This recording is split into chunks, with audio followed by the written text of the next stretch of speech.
wa bá kú dédé àsìkò yìí, àsìkò ojú ọjọ́ ti rí ẹni odò bí bó ló ti rí lọ́dọ̀ tí yín, ẹ káàárọ̀ ẹ káàsán ẹ kúrọ̀lẹ́ ẹ kálẹ́. ọ̀rọ̀ tó ń lọ lè tó tẹ́ tó ń wòye o, àtúntì dé bá a ti ṣe máa ń dé. adé kọ́ lórúkọ má lè roko, adé kọ́ lọ́nà má lè rọ̀tọ̀, adé kọ́ mọ máa sunkún ọmú, adé kíyà rẹ̀ kó lè máa bá wa rẹ̀ tẹ́.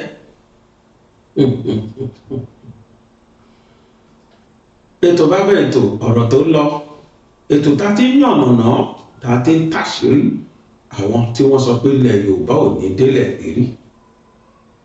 ẹ wá kan fìdílé tàbí kẹ fìdílé nǹkan kẹjá jọjọ gbádùn ètò náà, ẹ wàá rí kẹ tó máa lọ. ẹ wo ṣánẹ́ẹ̀lì tá à ń wò yìí tó bá lórí YouTube lẹ́yìn wà lórí Gbàgede Ìmọ̀ TV, BGI TV tàbí Bàbá Gbàgede Ìmọ̀ TV. tẹ́ ẹ bá ti subscribe fún ṣánẹ́ẹ̀lì wa tẹ́lẹ̀, ẹ wo ibi tí wọ́n kọ subscribe sí kẹ́ bá wa tẹ̀. ìlú kan wà tó jẹ́ pé ìran mẹ́ta ni wọ́n papọ̀, àwọn oríṣi èèyàn mẹ́ta ni wọ́n papọ̀, ni wọ́n fọ́ọ̀mù ìlú yẹn pé ẹ jẹ́ kájọ máa gbé bí, ká roko, ká tulẹ̀, ká sì máa bí ibi báyìí. wọ́n jọ sọra wọn lórúkọ, kí ni ká sọ? wọ́n ní ẹ jẹ́ á sọ nílùú báyìí. fàpẹẹrẹ ẹ jẹ́ ká sọ ní Olúwagbọ́tiwa. ìlú Olúwagbọ́tiwa, àwọn mẹ́ta ni wọ́n dá sílẹ̀, ìran mẹ́ta. ìran kan wà, ìran dúdú làwọn. ìran kan wà, àwọn pupa. ìran kan kẹta, àwọn òdúdú wọn pupa. ìṣesí ọ̀tọ̀ọ̀tọ̀, ìrònú ọ̀tọ̀ọ̀tọ̀, gbogbo nǹkan wọn ọ̀tọ̀ọ̀tọ̀ ni, torí bí ọ̀tọ̀ọ̀tọ̀ ni wọ́n ti wá tán wá papọ̀ tí wọ́n di Olúwagbọ́tiwa. wọ́n jọ ń ṣèlú lọ, wọ́n wá rò lọ́kàn ara wọn pé ìlú kì í wà kó má lò lórí. ẹ ṣe jẹ́ ká yan lórí láàrin ara wa, ká máa wá pín. ìwọ bá ti ṣe olórí díẹ̀, ká gbé fẹ́lẹ́ yìí, máa sọ wọ́n lórúkọ ìlú dúdú, ìlú pupa àti ìlú kò dúdú kò pupa. ìlú dúdú ni wọ́n kọ́kọ́ ṣe olórí, wọ́n mú ìlú pupa wọ́n fi ṣe gbákejì ẹ̀. ìlú kò dúdú kò pupa ìyẹn wà láàrin, ó tẹ̀lé wọn gbogbo àṣẹ tí wọ́n pa. ṣùgbọ́n táàrí ni pé ìlú dúdú ó fẹ́ràn kó máa jẹ gàba lórí ìlú pupa. ó fẹ́ràn kó máa jẹ gàba lórí ìlú pupa. kò pẹ́ kò jìnnà, ìlú dúdú sọ pé àwọn ọmọ ìrandíran ni ó máa jẹ ọba lé gbogbo àwọn ọ̀ràn tó kù lórí. àwọn ìlú kò dúdú kò pupa àwọn yẹn gọ̀, gbogbo tó bá ti sọ fún wọn ni wọ́n máa ń gbà. kódà wọn a máa dẹ wọ́n sí èèyàn wọn pàápàá, àwọn aráàlú, àwọn ìlú kò dúdú àwọn ìlú dúdú àti ìlú pupa, wọn a máa parapọ̀ dé àwọn ìran kò dúdú kò pupa síra wọn. débi pé àwọn ìran kò dúdú kò pupa gan wọn kì í kí ẹ̀ láti béèrè òótọ́, àwọn akọ̀ máa takora wọn lọ ni. ìran dúdú tó ń jọba lé wọn lórí àti ìran pupa, wọ́n wá máa fún wọn kò dúdú kò pupa ní nǹkan díẹ̀díẹ̀ yẹ àwọn akọ̀tẹ̀bà tí ni. ṣùgbọ́n jọ́ kan arákùnrin kan dìde ní ìlú kò dúdú kò pupa. ó ti pẹ́ tó ti ń stọ́dì bí a ti ṣe ń ṣe ìlú, ṣùgbọ́n kì í sọ̀rọ̀, ó máa ń ṣe bí àrèdè. kódà nígbà tí ó tásìkò pé wọ́n tún fẹ́ jọba míì, arákùnrin yìí ṣe bí ọ̀dẹ̀, débi pé àwọn ìran pupa àti ìran dúdú, pàápàá jùlọ àwọn ìran pupa, wọ́n fi ń ṣẹlẹ́yà. ìran dúdú wò pé for the first time ó dáa, ìwọ náà máa bọ̀ wá ṣolórí. wọ́n ti fọkàn sí wípé àwọn ò máa ṣolórí lórí ẹ̀ ni, àwọn làwọn máa kọ̀ǹtù rẹ̀. àmọ́ kò pẹ́ kò jìnnà, ẹni tó ń ṣe bí ọ̀dẹ̀, tó ń ṣe bí arọ, tó ń ṣe bí arìndè, ó gbàjọba tán ló bá gbọ́n mọ́ wọn lọ́wọ́. ó wá béèrè ẹ̀tọ́ látijọ́ ìtẹ́ tí ń gba agbára lọ́wọ́ wa ó yá o eléyìí tẹ́ ṣe báyìí kò tọ́ ó yá ìgbélé náà lọ ó yẹ kó wà lọ́dọ̀ ìran dúdú ìran pupa eléyìí ọ̀dọ̀ ìran dúdú ìran pupa ló yẹ kó wà ìwọ pupa ìwọ náà ló yẹ kó gbélé inú bá bí ìran dúdú wọ́n wá bẹ̀rẹ̀ sí ní sọ̀rọ̀ pé dandan àfi ká yọ ọkùnrin kò dúdú kò pupa àfi ká yọ kúrò ohun tí mò ń sọ yìí ló padà ṣẹlẹ̀ ní Nàìjíríà lónìí.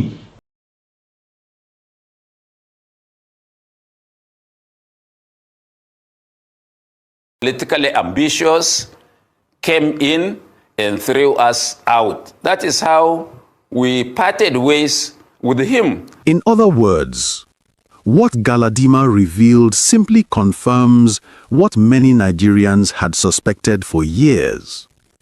Buhari did not come into politics with the intention of unifying Nigeria or building a nation that works for everyone. According to Galadima himself, Buhari came primarily to protect and promote the interests of the Fulani. And once you understand this, everything about his tenure suddenly becomes very clear. Think back to the Ruga program and several other controversial bills and policies that were aggressively pushed at the time. These policies were designed to favor one ethnic group and had nothing to do with genuine national development. They were not about solving Nigeria's real problems: security, unemployment, infrastructure, poverty. They were about securing long-term dominance for a particular group. And because of this narrow focus, the rest of the country continued to suffer. Now you begin to understand why Buhari's government seemed so disconnected from the daily struggles of ordinary Nigerians. You understand why insecurity spiraled out of control, why bandits and terrorists operated freely, why entire communities were wiped out without any serious response from the presidency.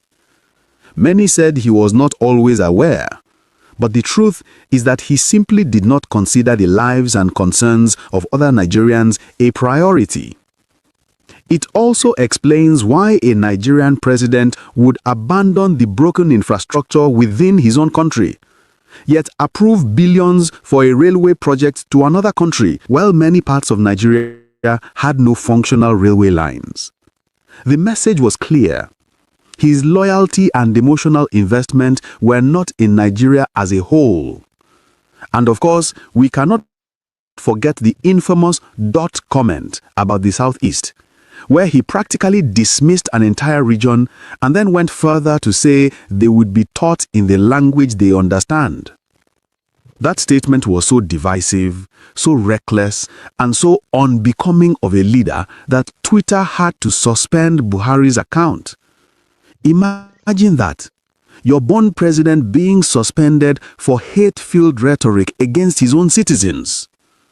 Throughout his administration, one thing was consistent. He governed with a mindset of exclusion rather than unity. He projected himself as the president of a tribe, not a nation. And Nigerians felt it. Every region felt it, except the one he prioritized. This is why I will always say that 2015 marked the beginning of one of the darkest chapters in our country's political history. The moment APC came into power, Nigeria entered a period of decline, economically, socially, and politically. Policies became more divisive, insecurity worsened, corruption became more deeply rooted, and the country as a whole took several steps backward. Bringing APC to power in 2015 was not just a bad political move, it was the biggest mistake Nigeria ever made as a country. And the consequences of that decision are still being felt today. Pásítọ̀ fúnra ó já sígbó, àjà fúnra ó jìn wálẹ̀. Onílé tí ò bá fúnra wọn ní àjà ńkọ́, àmọ́ ní olè ńkọ́ òun ló máa kó. Àwọn ọmọ káàárọ̀ oòjíire, àwa wòra wa gẹ́gẹ́ bí ẹni pé Nàìjíríà ni wá. Bàbá wa Awólọ́wọ̀ nígbà tán wà láyé, wọ́n finú fẹ́dọ̀ gbogbo nǹkan pápátá tán ní náà fi rí pé Nàìjíríà ò wò tó dẹ̀ tún Nàìjíríà ṣe. Ṣùgbọ́n lẹ́yìn ńkọ́ àwọn tá à ń bá da òwò papọ̀ yìí gbogbo ìgbìmọ̀ wọn lẹ́yìn ó yàtọ̀ sí nǹkan táwọn ọmọ Yorùbá ń rò. Adẹ̀ ń wo níwò wípé pẹ̀lú bí nǹkan ṣe ń lọ lọ́wọ́lọ́wọ́ nílẹ̀ Nàìjíríà ó yẹ káwọn ọmọ Yorùbá gẹ́gẹ́ bí Olúwa ṣe dá wa tó jẹ́ pé àwa la kàwé jù, àwa la ríta jù, àwa la jáde síta tá a rí gbogbo gbígbé ilé ayé ṣe ń lọ, àwa la mọ bí ọ̀pọ̀lọpọ̀ àwọn nǹkan bó ti ṣe rí ní àgbáyé, àwa là ń tún gbogbo àgbáyé ṣe. Tó máa ń sọ̀rọ̀ lónìí pé Nigeria in diaspora ta ló ń jẹ́ bẹ́ẹ̀? Yorùbá ni at least recover about 70%. Ká tẹ̀lé àwọn brothers wa Igbo wọ́n ní 25%, àwọn tó kù bóyá 5%. Kò síbi tẹ́ ẹ máa dé gbogbo àgbáyé lónìí ọmọ Yorùbá wò lè máa bá ń bẹ̀ bó ṣe rí nìyẹn.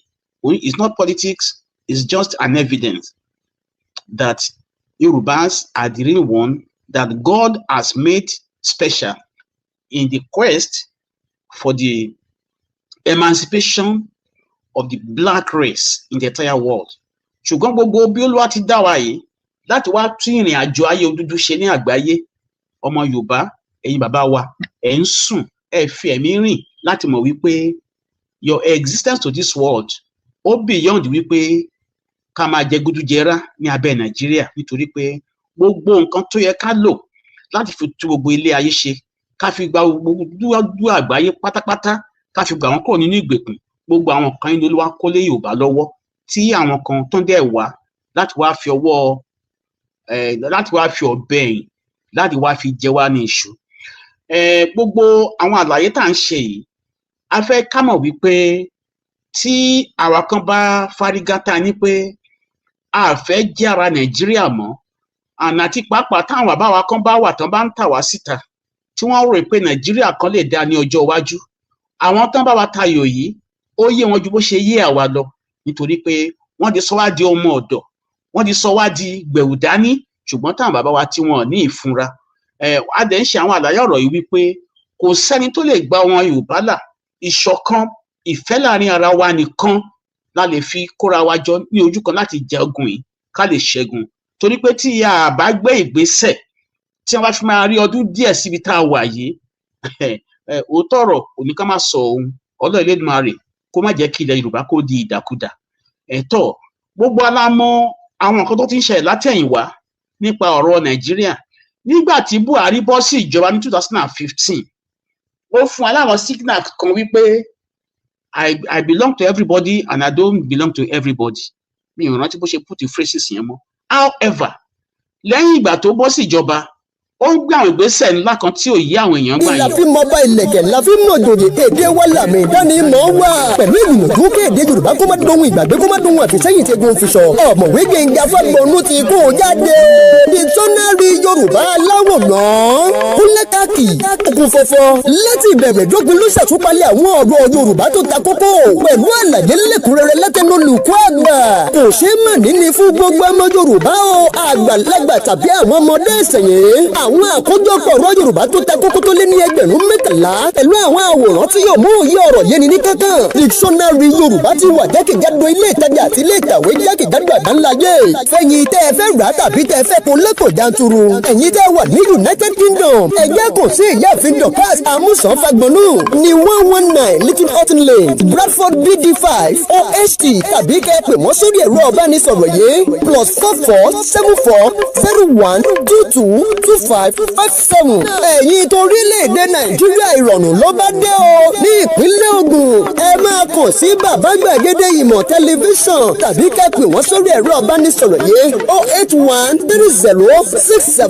08130662361. yìí ti ìpínlẹ̀ Ọ̀yọ́ ọ̀dọ́ olóyè Sunday Abọ́dúndé ni ẹ máa lọ number 109 phase 3 motor dealers compound beside Dove filling station new garage Akala expressway nílùú Ìbàdàn. ní ìpínlẹ̀ Èkó ẹ lọ máa kó wìtìwìtì lọ́dọ̀ Prince Titus Amusan number 13 Ìṣẹ́fù road Yako bus stop Ayọ̀bọ̀ ní ìpínlẹ̀ Èkó. kò ṣe é mẹ́ni ní o fún gbogbo ọmọ Yorùbá o.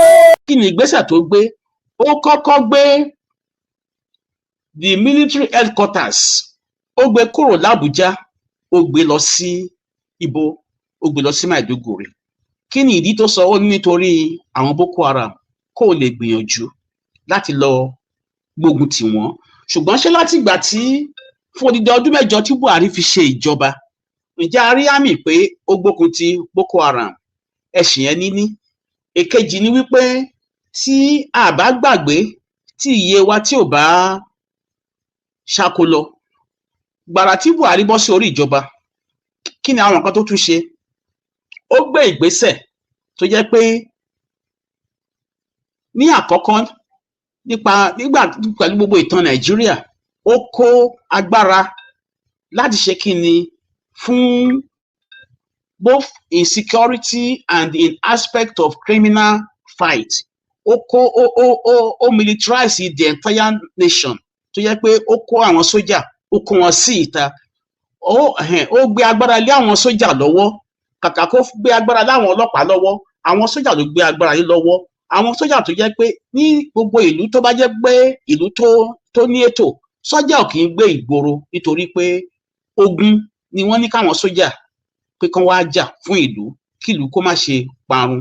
Ṣùgbọ́n ní ayé Buhari ó gbé agbára lé àwọn sójà lọ́wọ́, gbogbo ìgboro, ìyẹn ni pé gbogbo àwọn nǹkan tí ọmọ Yorùbá àtàwọn other part of Nigeria, gbogbo àwọn nǹkan tí wọ́n gbé nígbésẹ̀ nípa bọ́n ṣe ń fún Buhari support nígbà tó wà níjọba under autocratic government, dictatorship, òun ni wọ́n decorate fún wa gẹ́gẹ́ bí democracy. Ṣùgbọ́n tó jẹ́ pé àwa tó yẹ ká pariwo sí ìta gẹ́gẹ́ bí ọmọ káàárọ̀ òjíire, àwọn bàbá wa tó yẹ kán rí àwọn nǹkan yìí kán dẹ̀ gbìyànjú láti ṣe àwọn àlàyé pé kò yẹ kó rí bẹ́ẹ̀, wọ́n káwọ́ gbénú wọn sọ̀rọ̀. Ìyẹn ló wá fẹ́ jẹ́ kí ká máa ṣe àwọn àlàyé ọ̀rọ̀ wípé gbogbo àwọn àlàyé tẹ́rí tí Gàládì máa ṣe yìí, nígbà wo la rá àwọn ọmọ Yorùbá kan kóra wọn jọ kán sọ pé àwọn fẹ́ ja ìjà láti ṣe kíni, láti fún Yorùbá ní ẹ̀tọ́ ẹ̀, àti pàápàá láti má jẹ́ kán máa fi ọwọ́ gbá Yorùbá lójú nígbàkúgbà, àti pàápàá láti má jẹ́ kí ògo Yorùbá ńkọ́ kó wọ omi. Torí pé àwọn tá à ń sọ yìí, tẹ́ bá gbọ́ analysis yẹn, bóyá ká tó parí ètò yìí a tún máa gbé wá káwọn ìwà kan lè rí àwọn ìyà tó ń jẹ Yorùbá ní Nàìjíríà, kán dẹ̀ lè mọ̀ wípé tá bá ń sọ̀rọ̀ Nàìjíríà, tá a bá ṣàlàyé pé kò sí nǹkan tó ń pè ní Nàìjíríà. Nigeria is only a creation established to destroy the glory and the future of Yoruba people. That is precisely what it is all about. Tí a bá ń ṣe àwọn àlàyé ọ̀rọ̀ yìí tí ò bá yí ọ̀pọ̀lọpọ̀ àwọn èèyàn wa, ẹ̀yin náà ẹ fọkàn ro bí nǹkan ti ṣe ń bọ̀ látẹ̀yìn wá. Galadima ó ní àwọn lọ gbé Buhari wá nítorí wípé wọ́n rí àwọn àmì wípé nígbà tí Ọbásanjọ́ wà ní ìjọba, òun rí àwọn àmì wípé àwọn OPC wọ́n kóra wọn jọ, wọ́n fẹ́ wá gba ilẹ̀ wọn padà ní Kwara. Àwọn dẹ̀ sọ wípé àwọn ò ní gba orúkọ bẹ́ẹ̀ láyè, wọ́n á lọ pe Buhari. So gbogbo àwa tá a bá ń rò wípé Buhari wá sí ètò òṣèlú nítorí pé Tinubu ló lọ pè wá, ara bá ṣe ń tanra wa nìyẹn gẹ́gẹ́ bí ọmọ káàárọ̀ òjíire. Tá a bá ṣàkíyèsí, gbogbo alára àwọn sáìn kan nígbà tí Buhari fẹ́ ṣe ìjọba tó yẹ pé wọ́n lo àwọn nǹkan yẹn gbà yẹn fún campaign wípé ó ṣe kíní ó lulẹ̀, ó ṣe kejì ó lulẹ̀, ó ṣe kẹta ó lulẹ̀. Tẹ́ bá rántí phrases tí bàbá Tinubu tó máa sọ ń gbà yẹn, ìyẹn ni pé Tinubu is in politics to come and salvage his own Fulani people, to come and empower his own Fulani people, to come and increase the influence of his own race, which are the Fulani people. Tẹ́yìn náà bá dẹ̀ gbọ́ àwọn àlàyé tí ẹni tó ṣe ètò àwọn àlàyé tí Gàládì máa ṣe yẹn, ẹni tó gbé story yẹn jáde, tẹ́ bá ṣàkíyèsí ẹ rí wípé ó ń ṣàlàyé pé gbogbo èèyàn rò pé Nàìjíríà wà ní ẹyọ kan, ṣùgbọ́n nǹkan tá à ń rí ni wípé Buhari wá láti wá gbé àwọn tiẹ̀ lárugẹ, láti wá fi àwọn tiẹ̀ láti fi da ogun àwọn tó kù, láti fi da ogun yẹn, láti fi da bolẹ̀. Ìwọ bàbá wa tó ń wò mí, ìwọ ìyá wa tó ń wò mí, ṣé bó ṣe yẹ kí Yorùbá wà lélẹ́yìí tá wá dàbí olúndùn tí àárá àwọn tó máa sọ̀rọ̀ sí ìta láti jẹ́ ká mọ̀ wípé ilẹ̀ Yorùbá ó ń parun lọ. Àwọn tá a dẹ̀ ń sọ yìí wọ́n ń ṣàánú fún wa. Ẹ jẹ́ ká gbìyànjú sẹ́gbẹ̀ẹ́ kan. Ní 2014, by August, September 2014, Goodluck Jonathan ló wà ní ìjọba. ó wà ní record as at 2014 September.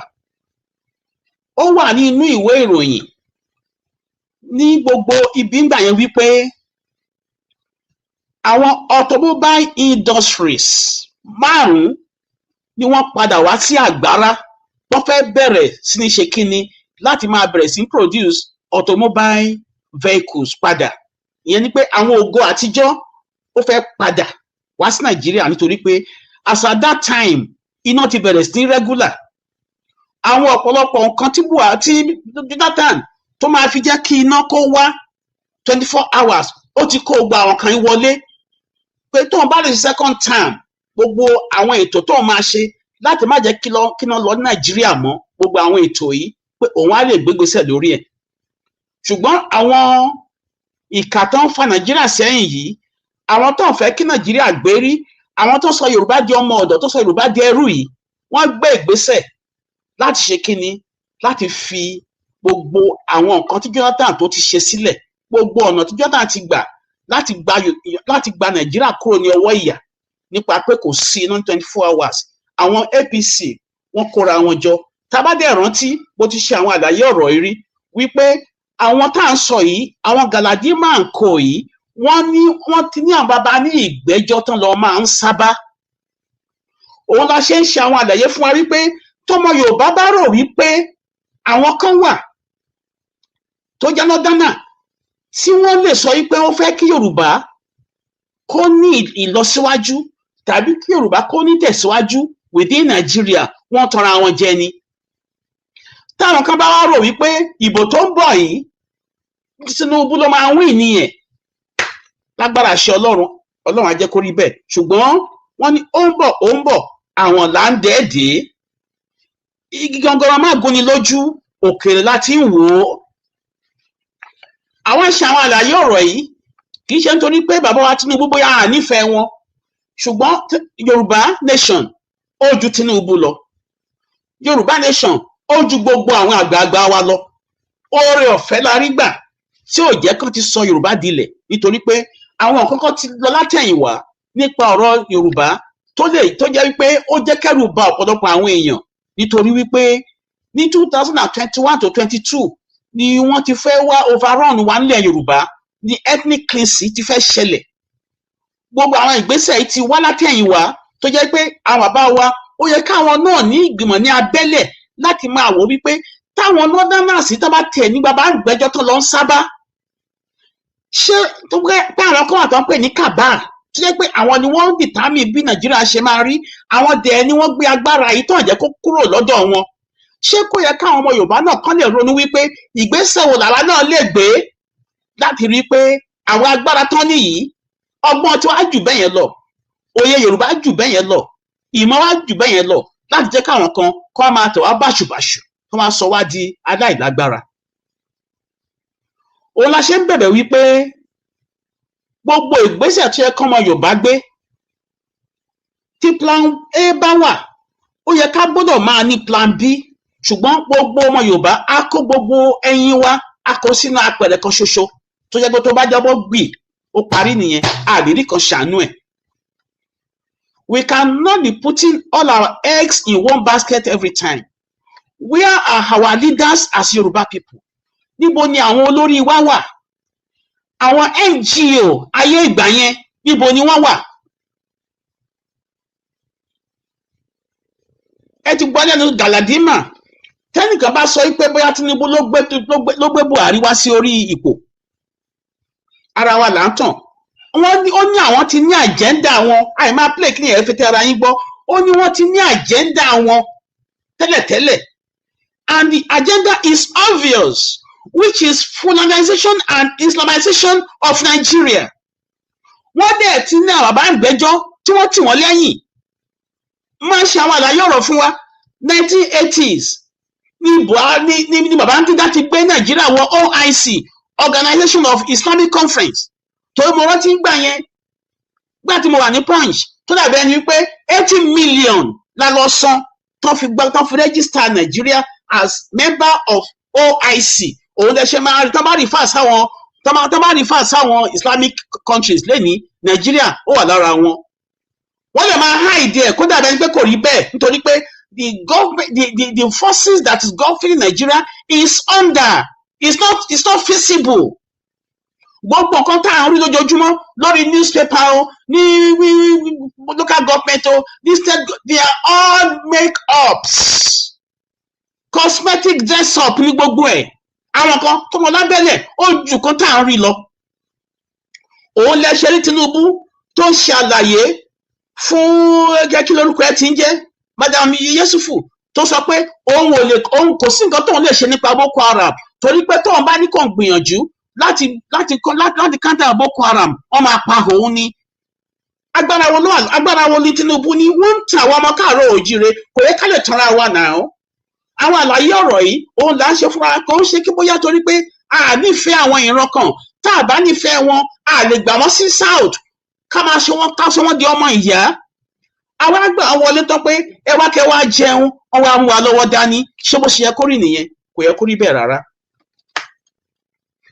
Màá wá padà lọ sí year 2013 nígbà tí àwọn kan kóra wọn jọ, wọ́n dẹ̀ lọ ṣèpàdé yìí, wọ́n gbé owó kalẹ̀, owó ńláńlá, wọ́n gbé gbogbo àwọn bloggers àti gbogbo àwọn media tó jẹ́ major ní Nàìjíríà, wọ́n kó wọn jọ, wọ́n dẹ̀ lọ sí conference yẹn. Wọ́n sọ fún wọn wípé láti wákàtí ọ̀wọ̀ yìí lọ gbogbo ẹ̀yin media pátá ẹ má sọ nǹkan kan tó wà positive tàbí tó dáa nípa Jonathan mọ́. Ibẹ̀ wọ́n fọ́ọ̀mù APC ńgbà yẹn, wọ́n dé àti from that moment wọ́n ti bẹ̀rẹ̀ sí demonize Jonathan títí and ayé Jonathan ládẹ̀ rí pé àwọn Transparency International wọ́n sọ wípé since 1999 tá a padà sí the so-called dress of democracy wípé Jonathan government nìkan làwọn ìrí tó jẹ́ ìjọba tó gbòòrò jù, pàtàkì jùlọ pé òun ló jà tó fight the corruption jù. Transparency International attested to it. So gbogbo àwọn àlàyé ọ̀rọ̀ tá a bá ń ṣe fún wa ńgbà míì wọ́n ní tọ́lọ́dọ̀ bàbá tàn á bá àrọ́bá torí pé àrọ́bá gangan òun ní bàbá ìtàn. Àwọn tá a dẹ̀ ń sọ yìí lẹ́yìn ìgbà tó kóra wọn jọ wọn ò dákẹ́ torí pé wọn ò fẹ́ kágbára, wọn ò fẹ́ kó kúrò ní òkè ọ̀yà. Àwọn tí ó dẹ̀ jẹ́ gómìnà wa nísàlẹ̀ ń bí, àwọn ni wọ́n gbìyànjú láti ṣe kíni, láti máa tà wá fún wọn. Àwọn tí wọ́n rán níṣẹ́ sí Buhari tó rọ́ mọbi tá ń lọ tó wá fa Tinubu fún Buhari, wọ́n mọra wọn. Gbogbo àwọn àlàyé tá ń ṣe yìí is obvious. Gbogbo àwọn gómìnà tó wà ní ìjọba wọ́n kúrò ń bẹ̀ o, ọ̀rẹ́ Buhari ni wọ́n. Wọ́n wà ń bẹ̀ o, ọ̀rẹ́ Buhari ni wọ́n. Tí yẹ pé àwọn ni wọ́n rán láti wá align Buhari àti Tinubu. Tinubu àti Buhari wọ́n ń ṣe ọ̀rẹ́. Even during the election, Buhari kò rántí orúkọ Tinubu, kò rántí orúkọ Ọ̀ṣínbàjò, ìpèkúpè ló máa ń pè wọ́n. Ṣé báwọn kan ni wọ́n lò tó wá align wọn? Àwọn Túndé Bákàrè, àwọn gómìnà Ògùn tẹ́tẹ́lẹ̀, ó mọ̀ wọ́n bàbá onífìlà gogoro tó jẹ́ pé ọwọ́ ọ̀tún Buhari ni, ara àwọn tán lò nìyẹn láti lọ wú Tinubu. Àwọn northerners wọ́n rí pé láìsí Yorùbá wọn ò lè rí ìjọba gbà Nàìjíríà. Wọ́n dẹ̀ gbégbèsè, wọ́n kó àwọn wọ̀nyí lábẹ́.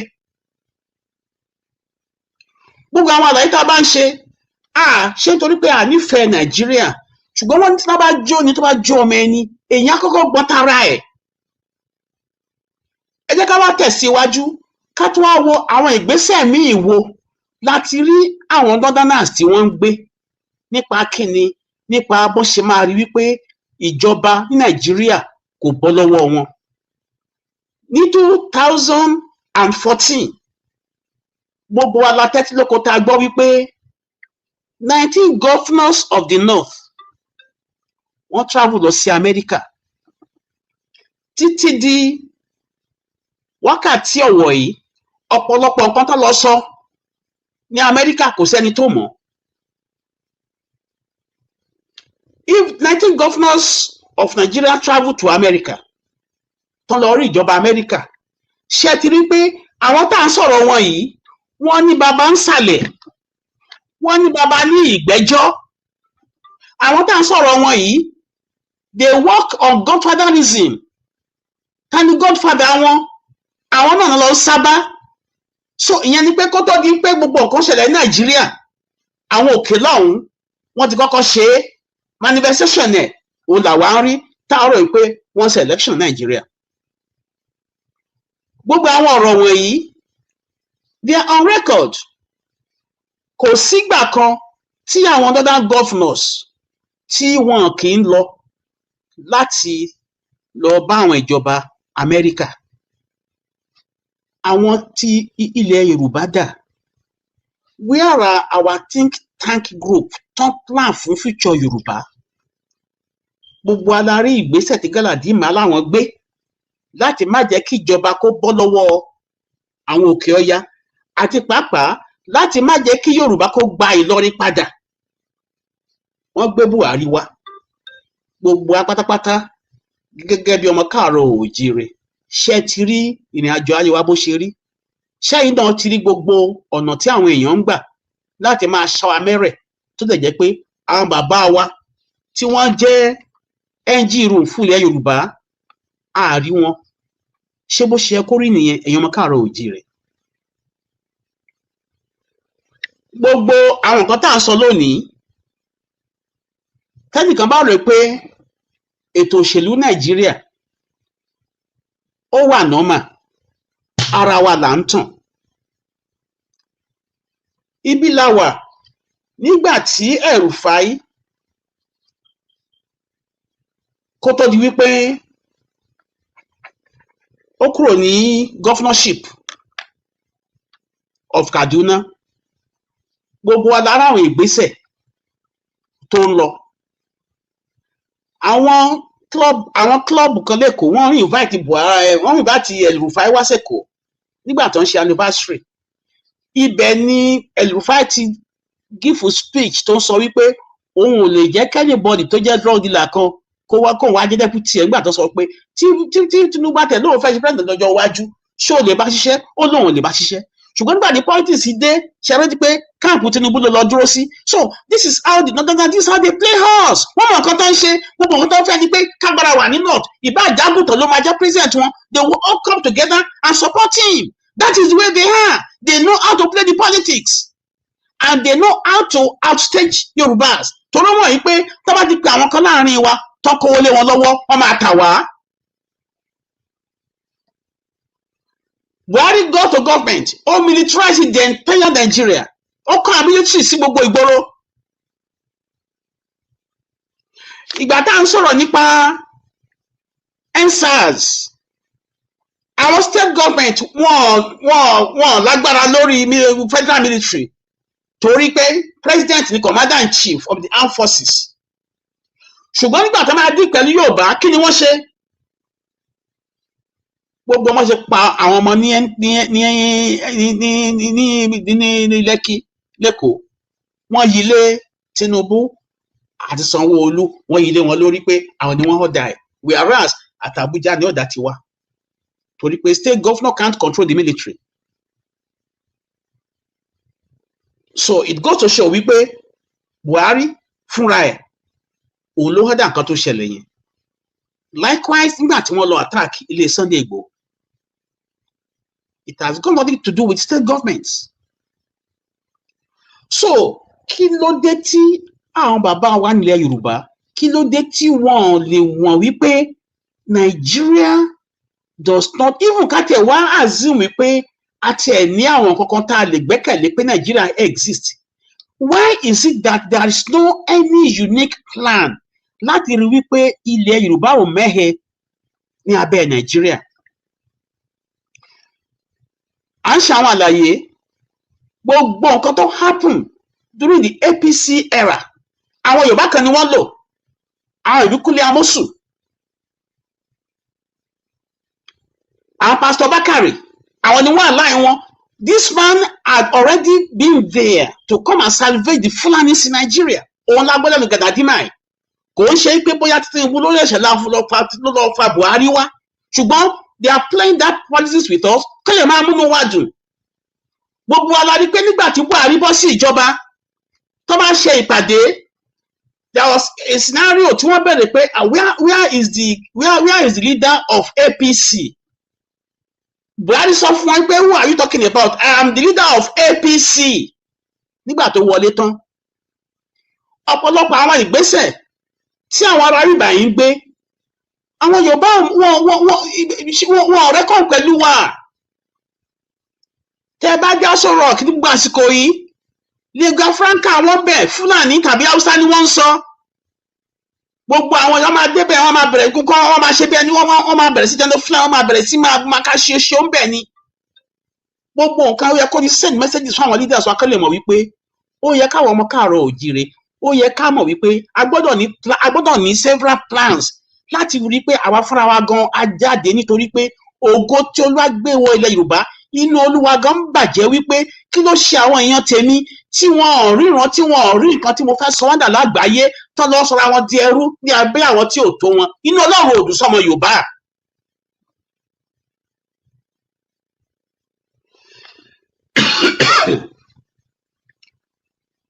Ẹ jọ̀ọ́ engineer ẹ bá mi gbé àwọn report kan jáde nípa àwọn nǹkan tó ń ṣẹlẹ̀ pẹ̀lú bí àwọn Northerners bó ṣe máa lọ visit American every year àwọn governors yẹn àtàwọn leaders of the north. Ìwọ tó bá rò yìí pé Yorùbá ó ní agbára kan within Nigeria wọ́n mọ̀ pé ọjọ́ tí Yorùbá bá kúrò Nigeria máa wó so wọ́n láti bá play politics. Òun lè rí yẹn Northern governors under fire for attending US security summit. Kò kí n ṣe Nigeria ni wọ́n lọ attend US security summit o. Tẹ́ bá dẹ̀ ṣàkíyèsí nígbà tí Buhari dé ìjọba tán mi ìròpó tó bí mi ìròpó tó ṣùkà àbóṣù méjì nígbà tí John Kerry tó wá sí Nigeria wíwá tí John Kerry wá sí Nigeria kò wá sí Nigeria as pé òun visit ọ̀kọ́ wà on a state visit ọ̀dọ̀ El-Rufai ló dé sí ní Kaduna nítorí pé as at that time Buhari ti wọlé wọ́n dẹ̀ ń wọ́nà láti ṣe kíni láti wá bó ṣe máa wá support fún Hillary Clinton ní Amẹ́ríkà torí ẹ̀dẹ́ṣẹ́ Amẹ́ríkà ń bọ̀ òun la ṣe máa gbọ́ngbà yẹn bóyá over $400 million náà fi support election àti campaign àwọn Democrat ní Amẹ́ríkà gbà yẹn. A lot of things that is happening àwọn ọmọ káàárọ̀ oòjíire waiting room la wà ní Nigerian politics wọ́n ṣe rí awúrúju náà wọ́n kàn ń tù wá lójú ni nítorí kọ́ wọn fẹ́ kí Yorùbá kúrò tí a bá dẹ̀ kúrò Yorùbá ò lè ní láárí ògo tọ́lọ́run fẹ́ tàn ní Yorùbá ògo yóò lè dìde. A dẹ̀ ń bẹ̀yìn wípé ẹ jẹ́ ká bá ẹ̀dọ̀ àti òróòró inú wa sọ̀rọ̀ ká lè mọ̀ wípé Nigeria does not exist wọ́n ń tàn wá ní tó bá jẹ́ pé àwọn tá à ń sọ yìí náà wà níbi táwa wà tó jẹ́ pé àwa la wà ní òkè lọ́hùn wọ́n á ti lé wa tipẹ́tipẹ́ tó rọ́mọ̀ wípé ògo Yorùbá ní Nàìjíríà ń lò.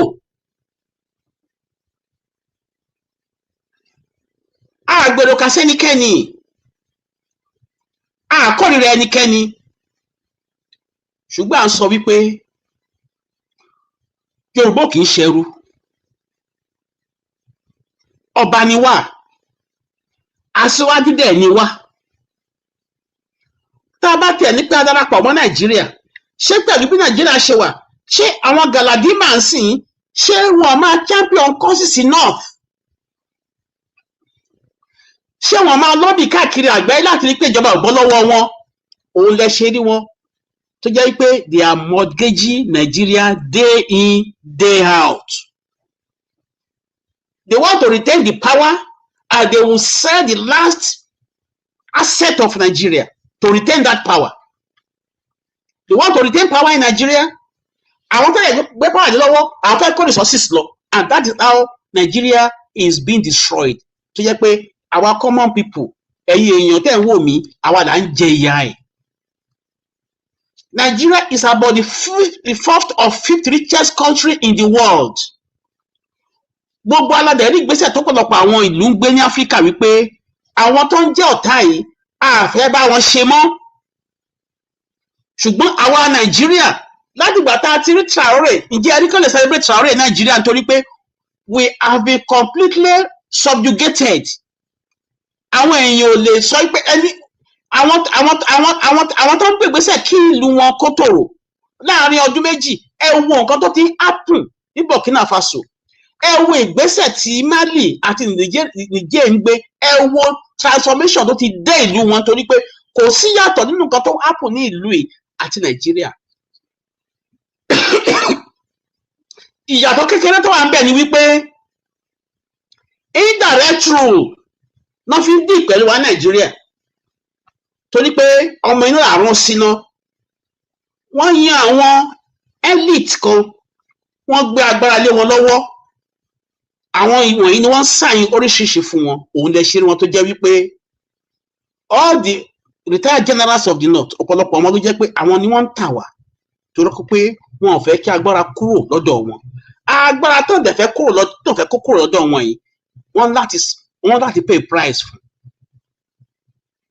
Ó ń ṣe mí, ó ń gbà mí, báwo la ṣe ń dúpẹ́, báwo la ṣe ń gbára ẹni, báwo la ṣe ń kí ẹni tó ń ṣe ni tó tún gbà ni.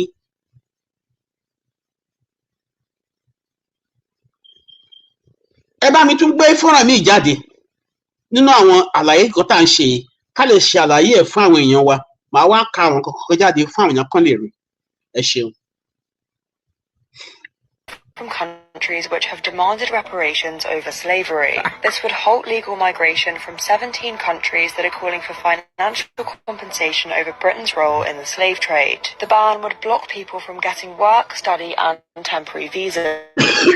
Reform Zia Youssef has said the bank is closed and the door is locked for anyone who wanted to use history as a weapon to drain our treasury. So which 17 countries would be affected? African nations Nigeria, Kenya and Ghana are among the countries which have called for compensation, as well as 11 Caribbean countries, including the Bahamas, Barbados and Jamaica. Reform's announcement comes as the government and the royal family face pressure to agree to talks on reparations. Experts have estimated these would amount to trillions of pounds.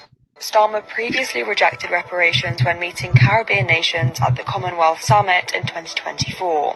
King Charles has never commented or made any formal apology for the slave trade on behalf of the UK, but he did make a speech conveying his greatest sorrow and regret at colonial wrongdoings during a visit to Kenya in 2023. The only thing I have to say about this is, can you imagine what it would be like if Africa had leaders who had racial pride? What does UK have right now? No, seriously, as a nation, what does UK have? What do they produce? What do they make? What is their economy? Nothing.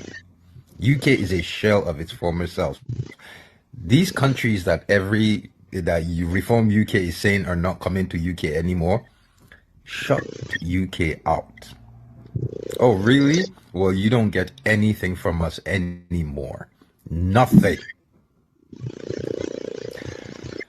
Ah! Damn it! I'm so fucking angry. Ó dàbẹ́ ni pé fọ́nrán yẹn ò bẹ̀rẹ̀ láti bẹ̀rẹ̀ nítorí pé ibi tó ti bẹ̀rẹ̀ òun níbi tí arákùnrin kan tó ti ṣe àlàyé wípé tóun bá win election ní ìlú yìí gbogbo àwọn ìlú tọ́nà fẹ́ compensation fún slavery gbogbo àwọn ìlú yẹn pápátá òun máa withdraw visa wọn. Jẹ́ kíkíní torí ká lè jẹ́ káwọn èèyàn akọ́ lè mọ̀ wípé ewu ńlá tó wà nílẹ̀ Yorùbá ewu náà ni wípé tó bá ní káwọn ọmọ káàárọ̀ òjíire ká kúrò ní diaspora lónìí níbo la fẹ́ gbà lọ nígbà tó bá ti lọ gba ilẹ̀ wa ká tó wálé. Àwọn tó wà lé ń jìyà Now, ẹ jẹ́ kí n kà nǹkan yìí fún yín. Flashback nípa nǹkan tó ń ṣẹlẹ̀ Nàìjíríà. Northern governors 2014 White House meeting. They were accusing Jonathan government of backing Boko Haram. 12 other governors and senior US officials met at the White House in 2014 in a tense session that saw several governors under the All Progressive Congress banner accused then President Jonathan government of complicity in the Boko Haram insurgency. The meeting convened under the auspices of the U.S. Institute of Peace and attended by senior Obama administration figures, including then National Security Advisor Susan Rice, focused on the humanitarian and security crisis caused by Boko Haram. In the run-up to the 2015 general election and widespread political corruption. According to contemporaneous reporting, the session turned dramatic when Adamawa State Governor Murtala Nyako delivered a blistering critique of the federal government, alleging that some federal security officials were colluding with sponsors of Boko Haram. Tani sponsor Boko Haram? Tani sponsor Boko Haram? Àwọn tí wọ́n fẹ́ gbà wá, àwọn náà ni wọ́n sponsor Boko Haram. Gbogbo àwọn nǹkan yìí pátápátá ni a ti rí nínú ayélujára. So tá bá ń ṣe àwọn àlàyé ọ̀rọ̀ yìí wípé àwọn ọmọ káàárọ̀ oòjíire, we are under programming, we are being conspired against. Àwa fúnra wa la lè gbára wa, tí a bá gbára wa ewu ńlá wà lóko lóńgẹ́ fúnra ẹ̀ pàápàá ewu ni. Ẹ̀yin àgbààgbà wa, kí là ń wò? Ọjọ́ ń lọ,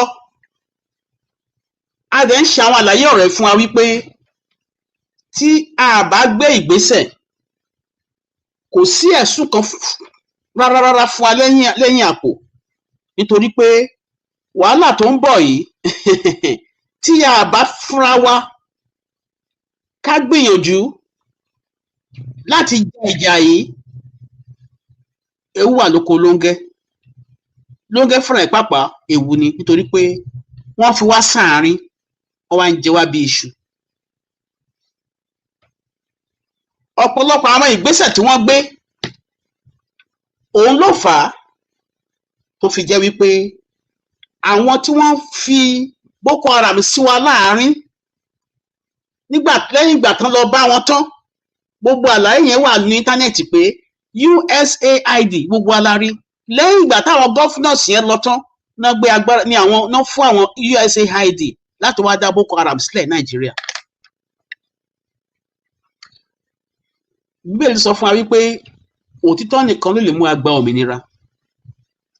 Tá a bá ní ká máa fi gbogbo àwọn ẹ̀tọ́ tó ń tàn wá yìí ká máa fi gbé ìgbé ayé wa lọ ní ilẹ̀ Yorùbá, ewu ńlá wà ní ilẹ̀ Yorùbá, tó jẹ́ pé tí a bá gbìyànjú láti mọ̀ bá a ṣe máa gbé ewu kúrò ní iwájú, wàhálà tó máa fà fún ní ọjọ́ iwájú kò kí ń ṣe wàhálà tá a lè tákù gẹ́gẹ́ bí ọmọ káàárọ̀ oòjíire. Arákùnrin yẹn sọ, ó ní kò sí nǹkan tá a lè ṣe, ó ní tóun bá lè wọlé pẹ́rẹ́ ní UK, ó ní gbogbo adẹ̀fẹ́ bèrè ta ìlú wo ló, àwọn èèyàn wo ló jìyà jù nígbà tó ń ṣe oko ẹrú. Yorùbá ló jìyà jù torí àwa la pọ̀ jù ní àwọn tó ń kó lẹ́rú. Yorùbá ló yẹ ká máa champion bá a ṣe máa gba all this remuneration tí wọ́n tó ń sọ. Àwọn tó yẹ kó wa lẹ́rú, àwa tó jẹ́ pé ó yẹ ká wà ní tí a bá sí gẹ́gẹ́ bí orílẹ̀-èdè Yorùbá, kò sí ẹ̀tọ́ kankan tá a ní ká lè fi jà fún ara wa. Mélòó nínú àwọn heroes wa ní Yorùbá, mélòó nínú wọn là ń gbórúkọ wọn lágbàáyé lónìí? Wọ́n ti forúkọ Nàìjíríà, wọ́n ti fi bo Yorùbá mọ́lẹ̀. Yorùbá ò jẹ́ kankan lágbàáyé, tó yẹ kó rí bẹ́ẹ̀. Ẹ̀bẹ̀ lẹ́gbẹ̀ẹ́ bàbá wa, ẹ má jẹ́ kí ìyà jẹ Yorùbá gbé. Gbogbo àwọn kan tó wà nílẹ̀ yìí ó kọjá ilẹ̀ Yorùbá. Ìyà yìí pọ̀ jù fún ilẹ̀ Yorùbá.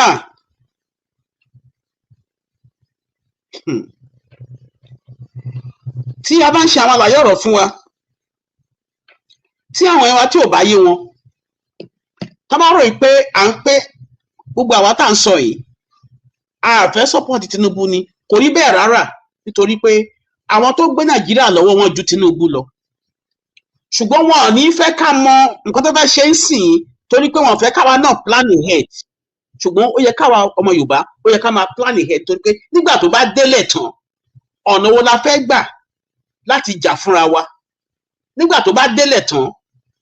Torí à ń ṣe àwọn àlàyé ọ̀rọ̀ fún wa, àtẹ̀rùfáì ni o àti gbogbo àwọn tí à ń rí as southern actors tí wọ́n dismantle lọ́wọ́lọ́wọ́ ń sìn. Tí Tinubu bá kúrò níjọba pẹ́rẹ́, ọmọ Yorùbá ti rógo. Ìgbésẹ̀ wo la fẹ́ gbé nígbà tí wàhálà yìí bá dé láti jà ìjà yìí, láti jà ní àjàṣẹ́gun? Ọ̀nà wo la fẹ́ gbà táwọn tá à ń sọ yìí tí wọ́n ní, torí pé gbogbo alárí kan tó ṣẹlẹ̀ between 21 and 22 nígbà tí gbogbo àwọn tírélà Dangote tó ń kó àwọn nǹkan olóró wọnú igbó wa àtàwọn terrorists, ọ̀pọ̀lọpọ̀ àwọn nǹkan yìí wọ́n sì rí mọ́lẹ̀ sínú igbó wa di wákàtí ọ̀wọ̀ yìí tán dúró de ìgbà tí wàhálà máa bẹ́ sílẹ̀. A dẹ̀ ń bẹ̀ wá, ẹ má jẹ́ ká sun àsùngbàgbé, ẹ jẹ́ ká mọ̀ wípé gbogbo nǹkan táwọn pípù yìí ń ṣe wọ́n ti pre-plan ẹ̀. Ṣùgbọ́n bàbá wa, gbogbo ọ̀nà tó yẹ ká gbà, àwọn ètò tó yẹ ká tò, wọ́n sì rò wípé Nigeria is one. Oore ọ̀fẹ́ Yorùbá nation, ìbẹ̀rù wípé tí Yorùbá bá lọ pẹ́rẹ́ Nigeria ó máa wó, òun náà ṣe jẹ́ kí Tinubu á fìdí hẹ. Gbogbo medium hype àwọn kan papọ̀. There is no way you can outplay the northerners in the Nigerian politics. No way. Gbogbo nǹkan tó ṣẹlẹ̀ yẹn, they are artificial. Nǹkan tó template kan tó máa gbé kalẹ̀ ní election ti wà ńlẹ̀. Nígbà tó bá yá, a máa rí nǹkan tá à ń sọ yìí. Template kan tó máa gbé kalẹ̀ ti wà ńlẹ̀, torí wọ́n ti tà wá fún àwọn tó tà wá fún. Àwọn tó yẹ tà wá fún ò lè ever fún wa láyè, torí wọ́n mọ̀ pé second time yẹn ó máa fa kíkí. Kí ni ìgbésẹ̀ tá à ń gbé láti lè jẹ́ kí Yorùbá kó ní tẹ̀síwájú? Kí ni ìgbésẹ̀ tá à ń gbé láti lè jẹ́ ká mọ̀ wípé gbogbo ọ̀nà ni wọ́n ń gbà láti rí wípé ọmọ Yorùbá ò dìde lágbàáyé? Inú bí Olódùmarè, nítorí pé ipò tó fọmọ Yorùbá sí ipò káwá jà fún dúdú, ó kó ọ̀rọ̀ fún wa, ó fa ní ọpọlọ, gbogbo nǹkan Ọlọ́run kó lé Yorùbá lọ́wọ́. Ṣùgbọ́n ìjẹ́ ní Nàìjíríà ǹjẹ́ ó jẹ́ kó gbogbo Yorùbá búyọ bí? Àwọn iṣẹ́ tó lọ gbélé Yorùbá lọ́wọ́, ǹjẹ́ Nàìjíríà ǹjẹ́ wọ́n jẹ́ kó búyọ bí? Àwọn kan náà kóra wọn jọ tán lọ rìpọ́ọ̀tù Tinubu pé ó ti ń dàwọ̀ rú ní north. Gbogbo kù yẹn kò sẹ̀yìn àwọn tó ń tì wọ́n lẹ́yìn. Òun náà la rí gbogbo sign yẹn, sponsorship of terrorism underground. Òun la rí nǹkan òun náà rí tó fẹ́ lọ ṣòwò rẹ̀ fún tó fail. Gbogbo ẹ̀ náà ti sọ kó tó ṣẹlẹ̀ pé ó fẹ́ lò ó, wọ́n dẹ̀ fẹ́ fi ó fẹ́ kódà nígbà táwọn scenario tó happen ní Nepal tàbí tó happen ní Iran bá ṣẹlẹ̀ tán, ṣe pé òun náà fẹ́ gbé síbẹ̀ gẹ́gẹ́ bí ọ̀dọ́. Ṣùgbọ́n gbogbo plan yẹn ó dàrú. Òun plan yẹn náà ń gbé lọ́wọ́lọ́wọ́, ó fẹ́ jẹ́ kí kù kó tẹ̀lé. Lẹ́yìn yẹn tọ́ni kí gbogbo ẹ fail tán, wọ́n lọ sọ fún wa pé ẹ wá, gbogbo ẹ ti fail o, kò sí kan tá a lè ṣe o, ó ti dàwárú tán o, ọmọ àlè Yorùbá yìí o, Yorùbá òru Nàìjíríà rí o, àkọ́kọ́ lélẹ́ yìí o, ó ti òun lè ṣe rí wọn tó wá láàrín pé yes àwọn fẹ́ wá gbèjà Christian Nàìjíríà. Ọmọ káàró ìjẹ́ jẹ́ ká gbọ̀nà.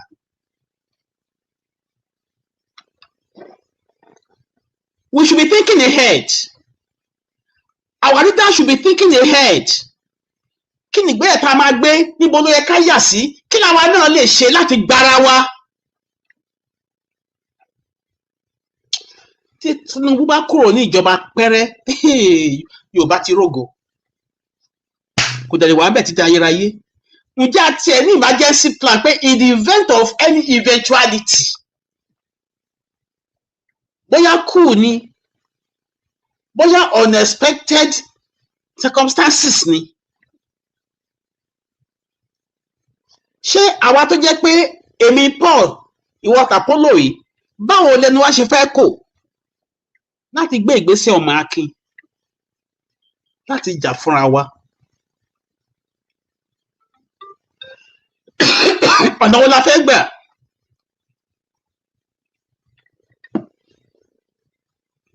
Láti gbé ìgbésẹ̀ tó máa fún wa ní ìtẹ̀síwájú tó lágbára. Ọ̀nà wo la fẹ́ gbà láti rí wípé gbogbo ètò wọn lábẹ́lẹ̀ láti wá síjú Yorùbá dé kò ní bọ́ sí. Ogun níwájú, ogun lẹ́yìn, a wà láàrin. Àwọn àtàdẹ̀ wà láàrin, àárín abẹ́ni pé àárín la wà. Ká lè gbé ìgbésẹ̀ láti jà fúnra wa.